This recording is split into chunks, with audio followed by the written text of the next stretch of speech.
के जंगल में टुनटुनी चिड़िया अपने पति के साथ रहा करती थी।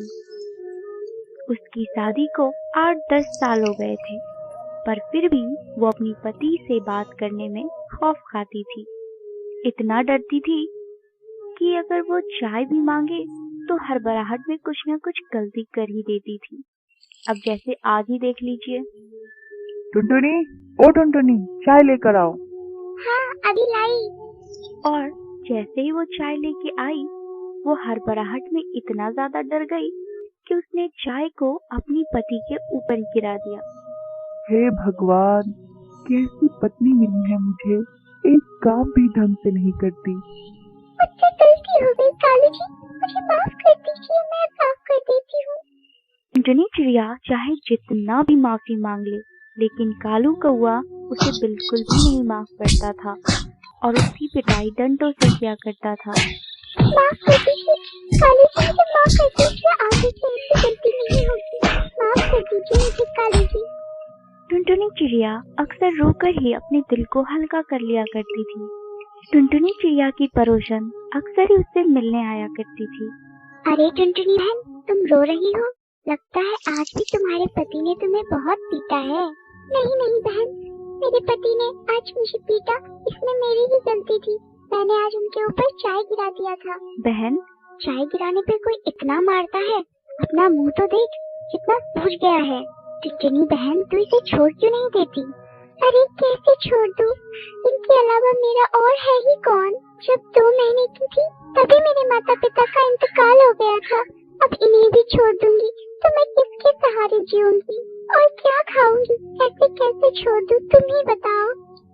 अरे टुनटुनी, अभी तेरे हाथ पैर सलामत हैं और फिर तू अभी कोई भी काम करके कमा के खा सकती है। ऐसे पति के साथ जिल्लत भरी जिंदगी जीने से अच्छा है तू उसे छोड़ ही दे और किसी अमीर पक्षी के घर जाके काम करेगी तो कुछ पैसे भी मिलेंगे और इज्जत की जिंदगी जिएगी।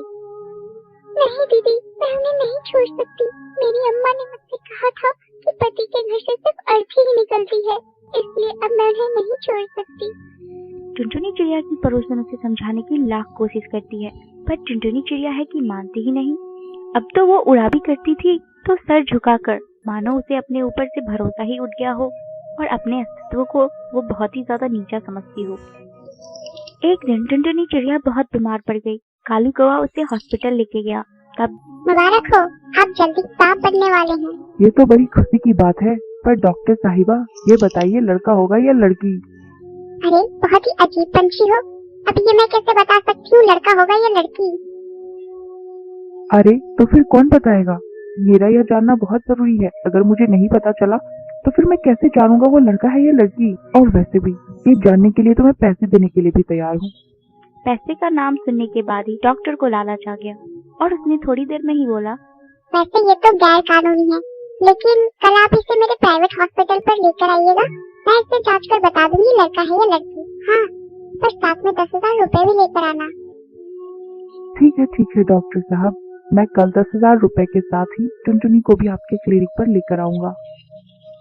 टुनटुनी चिड़िया इधर इस बात से परेशान थी कि अगर उसके पेट में लड़की हुई तो ना जाने कालू कौवा उसको कितना मारेगा। अगली सुबह कालू कौवा टुनटुनी चिड़िया के साथ डॉक्टर के क्लिनिक पर जाता है, जहाँ पर डॉक्टर टुनी चिड़िया को चेक करने के बाद बताती है कि लड़का हुआ है या लड़की। मुबारक हो, आपको बेटी होगी। मुझे पता ही था ये कभी मेरे घर को वारिस नहीं दे सकती। अब मैं क्या करूँगा बेटी लेकर? मुझे नहीं चाहिए कोई बेटी। वो सब तो ठीक है, पर अब करना क्या है? करना क्या है? मुझे नहीं चाहिए ये लड़की। तो फिर क्या करना है? बच्चा गिराना है? इतना देखकर डॉक्टर टुनटुनी चिड़िया की तरफ देखने लगती है। अरे उसे क्यों देख रहे हो डॉक्टर साहब? मेरे सामने उसकी बोलती बंद ही रहती है, वो कुछ भी नहीं बोलेगी। मैंने कहा ना, मुझे बेटी चाहिए ही नहीं। ठीक है फिर, इसका ऑपरेशन 3 दिन बाद ही होगा। आप इसे 3 दिन बाद वापस मेरे क्लिनिक लेकर आइएगा। अगले दिन टुनटुनी चिड़िया अपने पति के साथ घर आ जाती है। घर पहुंचने के बाद टुनटुनी चिड़िया बहुत ज्यादा ही परेशान होती है और फिर टुनटुनी चिड़िया बहुत जोर जोर से रोने लगी। जब कालू कौवा घर वापस आया तो टुनटुनी चिड़िया उससे बोलने लगी, मुझे बेटी चाहिए। क्या कहा तूने? तुझे बेटी चाहिए?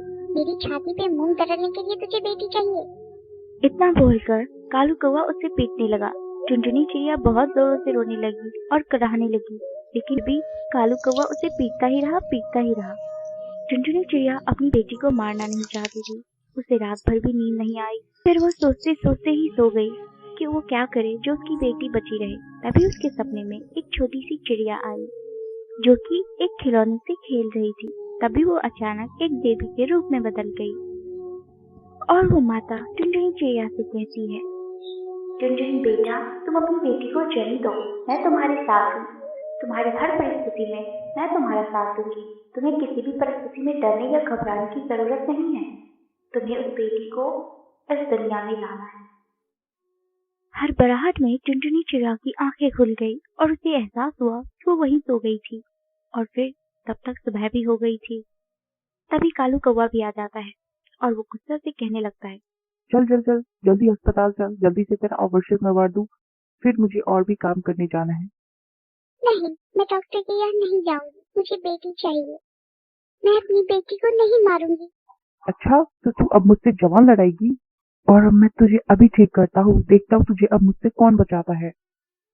इस बार तो कुछ अनोखा ही हुआ। टुनटुनी चिड़िया को जैसे ही कालू कौवा मारने को आया, टुनटुनी चिड़िया ने उसे उल्टा करके उसे मारने लगी।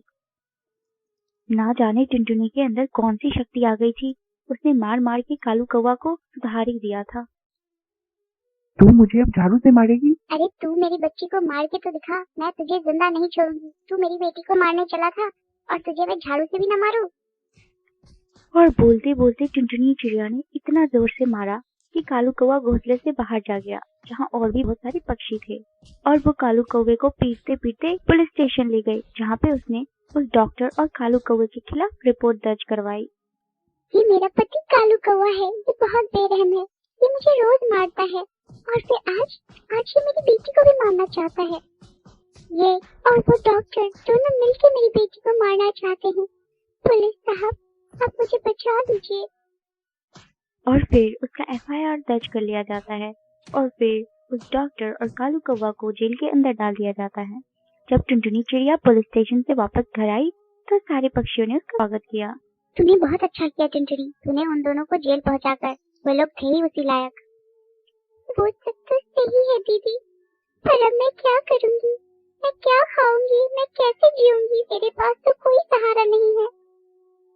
तू बिल्कुल भी चिंता मत कर टुनटुनी। मैं अचार बनाती हूँ और मुझे अचार बनाने में बहुत सारे पक्षियों की मदद चाहिए होती है। तू मेरे साथ काम कर सकती है अगर तू चाहे तो। दीदी आपका बहुत बहुत शुक्रिया। आज आपने मेरी बहुत बड़ी मुश्किल हल कर दी। और अब टुनटुनी चिड़िया बाकी चिड़ियाओं के साथ मिलकर अचार बनाती है। और अब टुनटुनी चिड़िया बाकी जंगल के पक्षियों की तरह भी अचार बेचने लगी थी, खुशी से रहने लगी थी। उसे अपने जालिम पति से छुटकारा मिल गया था, इसलिए वो अब चैन की जिंदगी जी रही थी। और कुछ महीने बाद ही टुनटुनी चिड़िया ने अपनी बेटी को जन्म दिया। बेटी जन्म देने के बाद ही उसे दुनिया की सारी खुशियां जैसे मानो मिल गई हो। वो बहुत ज्यादा खुश थी।